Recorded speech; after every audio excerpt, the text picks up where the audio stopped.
और अब एक और खबर। भारत की डिजिटल पेमेंट कंपनी पेटीएम के ऐप को गूगल ने अपने प्ले स्टोर से फिलहाल हटा दिया है। गूगल का आरोप है कि पेटीएम कंपनी ने नियमों का उल्लंघन किया है। गूगल ने पेटीएम फर्स्ट गेम्स ऐप भी हटा दिया, जिसके बारे में गूगल की दलील है कि पेटीएम पिछले दिनों फैंटेसी क्रिकेट टूर्नामेंट लाया था, जो गूगल के नियमों के हिसाब से ग्राहकों के लिए ठीक नहीं है। पेटीएम के ऐप का डाउनलोड बंद होने के बाद पेटीएम ने भी ट्वीट कर अपने ग्राहकों को भरोसा दिलाने की कोशिश की है। उनका यही कहना है कि हम कुछ तब्दीलियां कर रहे हैं और उसके बाद एक बार फिर से हम शुरुआत करेंगे। तो ये पूरी मामला है क्या, इसको समझाने के लिए हमारे साथ वरिष्ठ साइबर वकील पवन दुग्गल जी मौजूद है। बहुत बहुत धन्यवाद पवन जी जुड़ने के लिए। ये बताइए, ये समस्या है क्या, ये क्या प्रॉब्लम है? क्योंकि जब लोग आज सुबह पेटीएम को रुख करा उनका तो वो चल नहीं रहा था, तो क्या हुआ है? देखिए, ऐसा है, जब आप कोई भी ऐप गूगल प्ले स्टोर पर या ऐप स्टोर पर डालते हैं तो उनके कुछ अपने कायदे कानून होते हैं, टर्म्स एंड कंडीशंस होते हैं। उनका अगर आप उल्लंघन करते हैं तो ये ऐप प्लेटफॉर्म ओनर के माध्यम से ये इस ऐप्स को उन प्लेटफॉर्म से हटा देते हैं। तो गूगल का कहना यह है कि क्योंकि पेटीएम इस तरह की फैंटेसी टूर्नामेंट कर रहा था जो कहीं ना कहीं गैम्बलिंग को बढ़ावा दे रहा था, तो इसलिए जो गूगल के गैम्बलिंग पॉलिसीज थी और उनके जो प्रावधान थे उनका उल्लंघन कर रहा था।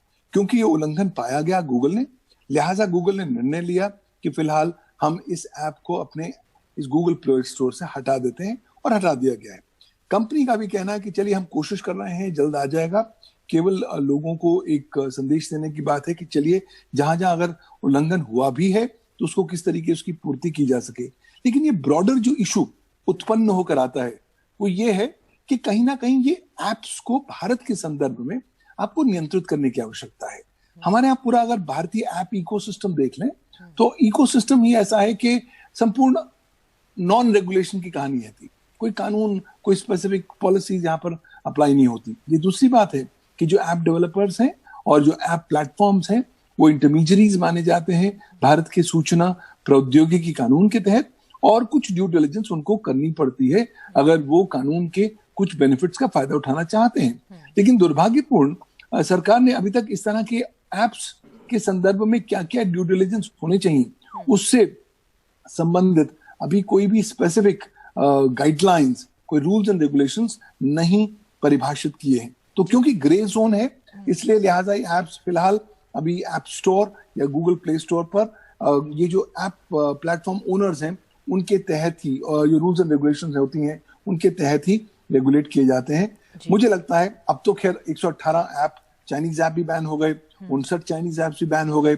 ऑलरेडी भारतीय ऐप इकोसिस्टम में एक वैक्यूम सा आ गया है। इस वैक्यूम का पूरी भरपाई हो सके, इंडियन कस्टमाइज्ड ऐप्स इस वैक्यूम पर आकर भारतवासियों की जो डिमांड्स हैं और नीड्स हैं उनकी फुलफिलमेंट कर सके, इसलिए बहुत जरूरी है कि सरकार एक इनेबलिंग लीगल फ्रेमवर्क लेकर आए इन ऐप्स को। और देखिए, अगर ऐप्स के ऊपर कहीं ना कहीं डंडा भी होना चाहिए कि अगर आप कानून का उल्लंघन करते हैं, टर्म्स एंड कंडीशंस का उल्लंघन करते हैं, ना केवल आपको ऐप स्टोर से बाहर निकाल दिया जाएगा, साथ ही साथ आप पर कानूनी कार्रवाई भी हो सकती है। दुग्गल जी, मैं आपसे ये समझना चाहती हूँ कि अब ये भी कहा जा रहा था कल से आईपीएल शुरू हो रहा है, शायद कुछ सट्टेबाजी वाली बात थी और भी इसमें ऐप्स हो सकते हैं, उस लिहाज से क्या परिस्थिति है? देखिए, अभी परिस्थिति पूरी तरीके से ग्रे है। कानून भारत में जो है सूचना प्रौद्योगिकी कानून वो कंप्लीट साइलेंस मेंटेन करता है इस तरह की ऑनलाइन गैम्बलिंग को लेकर, गेमिंग को लेकर। लिहाजा देखिए, भारतवर्ष में खुलेआम इस तरह की प्लेटफॉर्म्स पर, ऐप्स में खुलेआम ऑनलाइन गैम्बलिंग होती है, बेटिंग होती है और विभिन्न प्रकार की और गतिविधियां होती हैं जो कानून के अनुसार पूरी तरह वारंटेड नहीं होती है। लेकिन क्योंकि कोई यहाँ पर स्पष्ट कानूनी प्रावधान है नहीं, ड्यू डिलिजेंस के पैरामीटर्स अभी सरकार ने डिफाइन नहीं किए हैं, वहां पर उनको नोटिफाई नहीं किया गया है, तो ग्रे सा जोन है। इस ग्रे जोन का बेनिफिट ऐप होल्डर्स भी लेते हैं और ऐप यूज करने वाले भी लेते हैं। उन्हें पता है कि कानून अभी ग्रे चल रहा है, चलो जी आपने जो जैसे मनमर्जी करनी कर लीजिए। लेकिन बहुत जल्दी ही मुझे लगता है भारतीय सरकार को इन ऐप्स को नियंत्रित करने के लिए इनेबलिंग तरीके से कुछ मिनिमम फ्रेमवर्क लाने की आवश्यकता है। हम तो ये नहीं कह रहे आपको लगता है कि ये कदम ठीक है क्योंकि इससे उपभोक्ता को नुकसान भी हो सकता था? मुझे लगता है कि ये गूगल का कदम बिल्कुल सही कदम है, क्योंकि कहीं ना कहीं गूगल ने ये निर्णय लेकर आपको एक संदेश दे दिया है कि आप चाहे कितने बड़े कंपनी क्यों ना हो, आप किस प्रकार के ऐप क्यों ना हो, अगर आप गूगल में प्ले स्टोर पर रहना चाहते हैं तो गूगल के टर्म्स एंड कंडीशंस का पालन करना पड़ेगा। और अगर उनकी एंटी गैम्बलिंग पॉलिसीज हैं तो उन प्रावधानों का पालन करना पड़ेगा। नहीं करेंगे तो सीधा इम्पैक्ट ये होगा कि आप अवेलेबल नहीं होंगे इन ऐप स्टोर में। हाँ, इससे नुकसान उपभोक्ताओं को थोड़ा शॉर्ट टर्म में जरूर होगा, लेकिन लॉन्ग टर्म में ये अल्टीमेटली उपभोक्ता के संरक्षण की दिशा में एक सही कदम है। और साथ ही साथ एक वार्निंग सिग्नल भी है तमाम सारे ऐप्स को कि भैया आप अपना होमवर्क तैयार कर लीजिए, अपनी बेल्ट्स को टाइट कर लीजिए, कानून के जो भी प्रावधान है या जो भी टर्म्स एंड कंडीशंस हैं उन प्लेटफॉर्म्स के, उनका पालन करिए, वरना इस तरह से ब्लॉकिंग हो सकती है, आपको ऐप स्टोर से हटाया जा सकता है, आपको बहुत करोड़ों रुपए का धंधे का नुकसान हो सकता है, और मोर सिग्निफिकेंटली आपकी जो छवि है, आपकी रेपुटेशन है, वो भी कहीं ना कहीं नकारात्मक रूप से प्रभावित हो सकती है।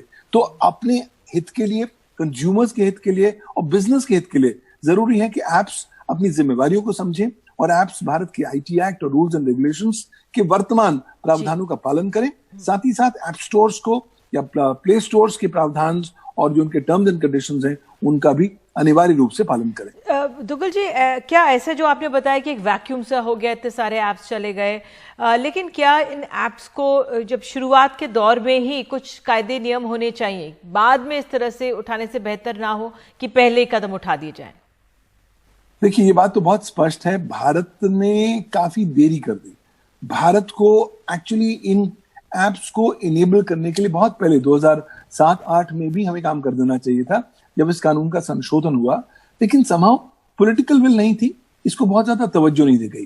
भारत ने कैलिफोर्निया जैसे स्टेट की भी एक्सपीरियंस का फायदा नहीं उठाया। उन्होंने तो अपनी एक वॉलंटरी कोड ऑफ कंडक्ट बना ली ऐप डेवलपर्स के लिए कि हम आपको रेगुलेट नहीं करते हैं, आप स्वयं अपने आप को रेगुलेट करें और ये वॉलंटरी कोड ऑफ कंडक्ट के प्रावधानों का पालन करें।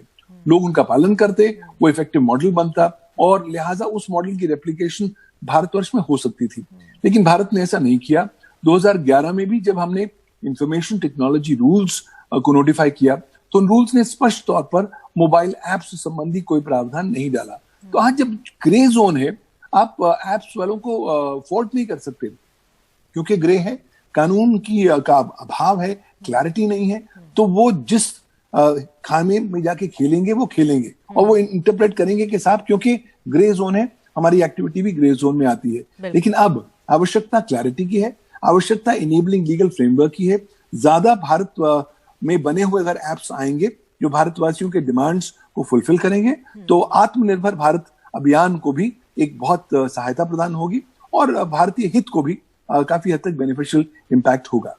पवन जी, हमसे बात करने के लिए आपका बहुत बहुत धन्यवाद। और आपका जिस तरह से कहना है कि देरी हो गई है, कुछ और नियम कायदे होने चाहिए जो हमारी ये ऐप्स का सिस्टम है, किस तरह से ये आगे बढ़े।